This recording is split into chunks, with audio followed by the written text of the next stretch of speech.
ada di situ. Baru setelah itu Adam ditempatkan di situ. Setelah Adam ditempatkan di situ, Tuhan baru ngomong apa?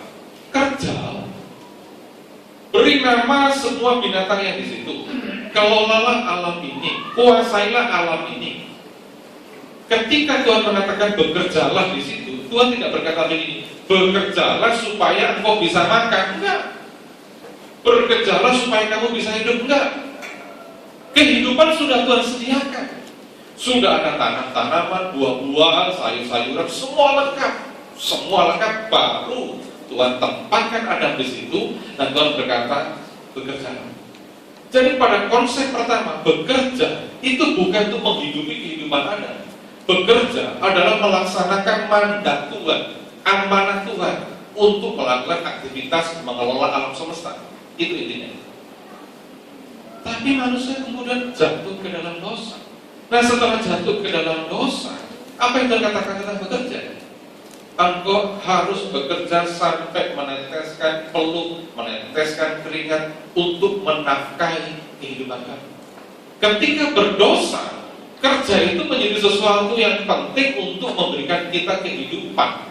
Hari ini saya ingin mengajak kita semua berpikir secara teologis bahwa kalau orang sudah diampuni oleh Tuhan, orang yang sudah diberkati oleh Tuhan dengan hak waris kerajaan surga, bekerja itu bukan sekedar untuk supaya kita hidup, karena itu mandat kita.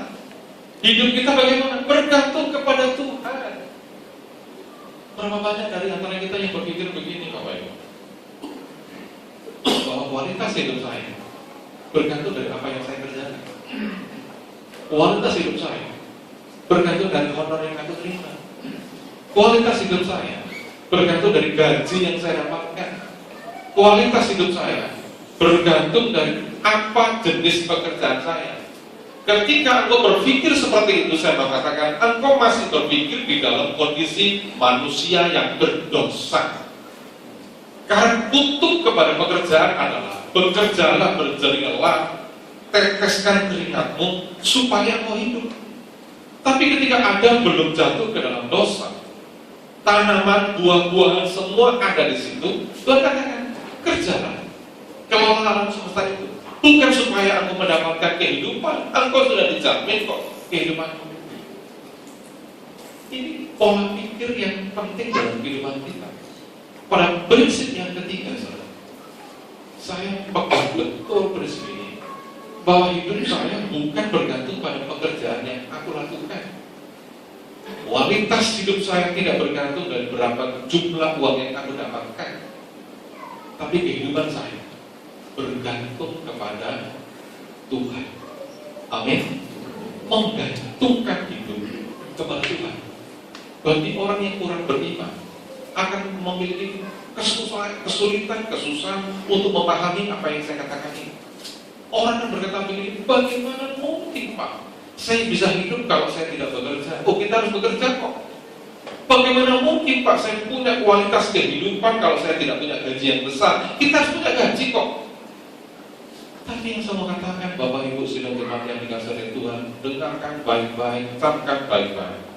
Kehidupan kita, kualitas kehidupan kita itu tidak bergantung dari jenis pekerjaan kita, tidak bergantung dari berapa gaji yang kita punya, tidak bergantung dari apapun yang punya kita, tapi bergantung kepada kemurahan Tuhan.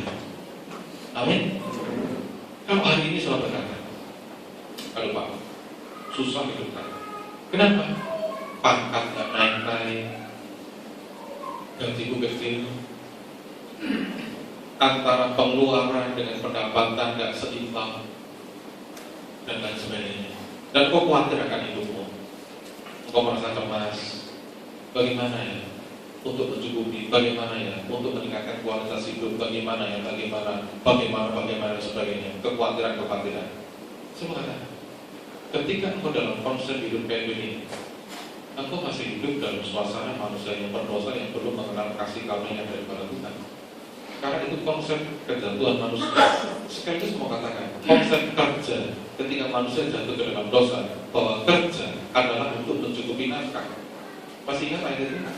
Karena engkau telah berdosa, maka aku tuntut engkau kata Tuhan kepada manusia, engkau akan bekerja berjerih lelah, meneteskan keringat, berpeluh dan lain sebagainya untuk memberi nafkah keluarga. Ini konsep hukum dosa, bahwa kerja untuk mencukupi nafkah keluarga kita. Jelas ini khusus untuk daripada Tuhan. Tapi perhatikan, sebelum manusia jatuh ke dalam dosa, Taman Eden sudah indah, sudah bagus, ada banyak buah dan sebagainya. Semua kebutuhan manusia sudah tercukupi di situ. Tuhan kemudian menaruh manusia di situ. Tuhan berkata kepada manusia itu, kuasailah alam semesta, beri nama setiap binatang, kuasailah pohon dan sebagainya. Engkau akan makan ini itu dan sebagainya. Engkau tetap bekerja, tapi bekerja sebagai sebuah sukacita, bukan untuk mencari nafkah, karena nafkahnya telah dicukupi oleh Tuhan. Konsep saya sebagai hamba Tuhan, konsep saya sebagai seorang pekerja, saya harus kerja keras, benar, bangun pagi, ya, berangkat kerja, sore pulang, malam berangkat lagi.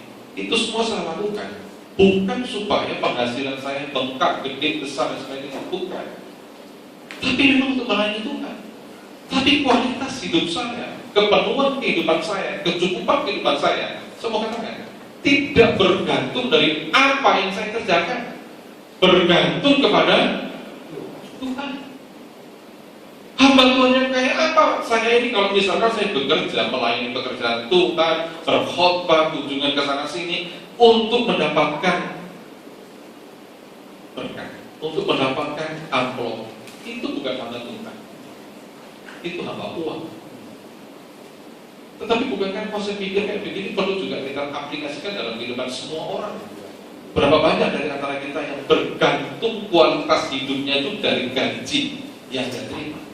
Kalau saya nggak naik gaji, saya nggak bisa beli ini. Kalau gaji saya tidak berkelipatan, saya nggak bisa beli ini, itu dan sebagainya. Oh, keliru, saudara. Engkau bisa menikmati kualitas hidup yang luar biasa apabila Tuhan yang menyediakan, bukan oleh karena gajimu yang meningkat. Okay? Kalau kita melihat Bapak Ibu, berapa banyak orang yang gajinya gede, hidupnya tidak berkualitas. Betul Bapak Ibu ya? Berapa banyak orang yang menyebut diri sebagai hamba Tuhan, tapi takut menghadapi itu. Bagaimana saya bisa itu? Ya, persembahannya pas-pasan, namanya hamba Tuhan, susah dan sebagainya. Oh, saya mau katakan, kalau ada hamba Tuhan kayak begini, mending dari hamba Tuhan dah. Jualan bakso lebih terhormat. Karena namanya hamba Tuhan, kehidupannya itu tidak dipengaruhi oleh situasi di sekitar kita. Kita tidak bergantung pada situasi. Kita kasih contoh. Saya agak lupa namanya Elia atau Elisa, yang guru sekolahku jauh lebih hafal daripada saya. Tapi Elia atau Elisa ini satu kali di negaranya mengalami kekeringan 2,5 tahun. Kering. Terus Tuhan bilang apa? Pergilah ke tepi sungai kering. Masih ingat cerita itu? Itu kondisi kelaparan Bapak Ibu. Nah kalau kelaparan mestinya kan dia mati kelaparan juga. Tapi Tuhan menunjukkan kepada kita, kepada saya secara pribadi, bagi orang-orang yang dicintai Tuhan, situasi itu tidak bergantung, tidak mempengaruhi apa-apa. Kemudian Elia kalau nggak salah yang di tepi sungai kering itu malam, ada daging pagi, ada roti minum di tepi sungai kering, tidak pernah mengalami apa yang namanya kelaparan. Situasi boleh buruk, situasi boleh nggak menyenangkan, situasi boleh kekeringan, tapi orang yang dikasih Tuhan tidak pernah terabaikan. Amin. Apa yang terjadi kemudian? Sungai itu tiba-tiba juga mengering. Ya kan? Kok kalau kita mungkin takut Tuhan ini gimana ini? Sungai kering juga sudah mengering. Saya mau minum apa? Progres selanjutnya, tahap selanjutnya Tuhan bilang begini, ya, itu sungai kering sekarang udah mulai mengering. Pergilah ke sana. Di sana ada seorang janda. Engkau akan diberi makan. Saudara, perhatikan baik-baik. Luar biasanya Tuhan. Kalau Elia disuruh pergi ke seorang tuan tanah, orang kaya, raja, dan dia akan memelihara kehidupan kamu, Itu sesuatu yang masuk akal kan? Masuk akal. Oh, Tuhan sekarang bimbing saya untuk menuju kepada seorang pengusaha kaya raya, super mewah, saya akan dipelihara, bla bla bla bla. Itu kan harapan kita. Seringkali kan kita berharap begitu. Kalau saya kepingin menikmati kehidupan, gaji saya harus gede, bla bla bla begitu kan? Tapi Tuhan bilang apa? Pergilah ke seorang janda di Sarfat. Janda itu mau mati karena kehabisan roti, tepung, minyak. Tapi dia akan pelihara kamu. Elia pasti bilang, Tuhan gak masuk akal kayak begini. Bagaimana mungkin saya hidup dari seorang janda? Tapi apa terjadi? Apa terjadi? Elia dipelihara melewati seorang janda. Bisa mengatakan aplikasi buat kita. Aku mungkin mengeluh, pekerjaanmu gak hebat, pekerjaanku biasa-biasa saja. Saya buruh Tuhan, saya jongos, saya kuli. Bagaimana mungkin pekerjaan kayak gini bisa mencukupi hidup saya? Saya mau katakan, Elia dipelihara orang janda, bisa hidup kok. Kenapa Tuhan tidak bisa memberkati pekerjaan kita? Amin. Amin. Gantungkan hidupmu kepada Tuhan. Banyak orang menilai kualitas hidup dari apa yang dia punya. Apalah saya ini Tuhan? Saya ini jongos, saya ini kuli, gaji saya pas-pasan. Pas-pasan dalam arti yang sebenarnya, gitu. Pas gajian, pas ditagih hutang, teknis, jelas, hutang nih. Oh, dasar itu ya. Dan kita merasa kecil hati, gitu, dengan kondisi yang begini. Sebagai hamba Tuhan, saya mengatakan Bapak Ibu, kualitas hidupmu itu tidak bergantung dari jenis pekerjaan, tidak bergantung dari seberapa besar gajimu, tidak bergantung siapakah majikanmu, tuanmu dan sebagainya. Inilah iman bahwa hidupmu bergantung kepada Tuhan. Terus terang, dalam hidup ini saya begitu yakin kepada Tuhan sehingga saya nggak pernah pusing, nggak pernah bingung saya harus kerja apa. Yang penting saya melayani Tuhan. Dan sepanjang saya melayani Tuhan, saya yakin Tuhan tidak akan pernah mengabaikan saya. Amin, Bapak Ibu. Gantungkan hidupmu kepada Tuhan. Dan ketika kita bergantung kepada Tuhan, kualitas hidup kita tidak bergantung pada situasi kita. Situasi itu apa saja. Ada di sini yang lagi rindu, kapan ya saya naik gaji, kapan ya saya dapat UMR yang lebih baik, kapan ya saya dapat jaminan ini itu dan sebagainya. Kalau dapat itu memang menyenangkan. Tapi saya mengatakan, kalau engkau beranggapan bahwa kualitas hidupmu meningkat hanya gara-gara gajimu naik, hanya gara-gara UMR naik, hanya gara-gara engkau dapat ini itu dan sebagainya, konsep pikirmu itu masih dalam konsep pikir orang berdosa.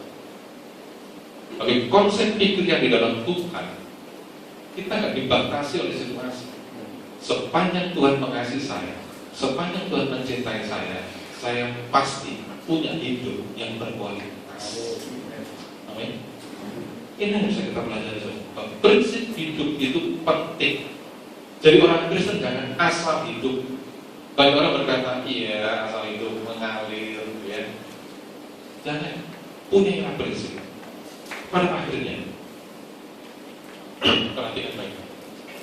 Apabila kita ingin hidup kita berkemenangan, milikilah prinsip-prinsip yang pertama.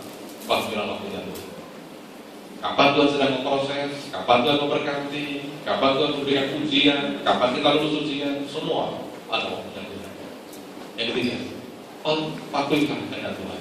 Bukan apa yang aku mau, tapi apa yang Tuhan mau. Yang ketiga, gantungkan hidupmu kepada Tuhan. Tuhan memberkati.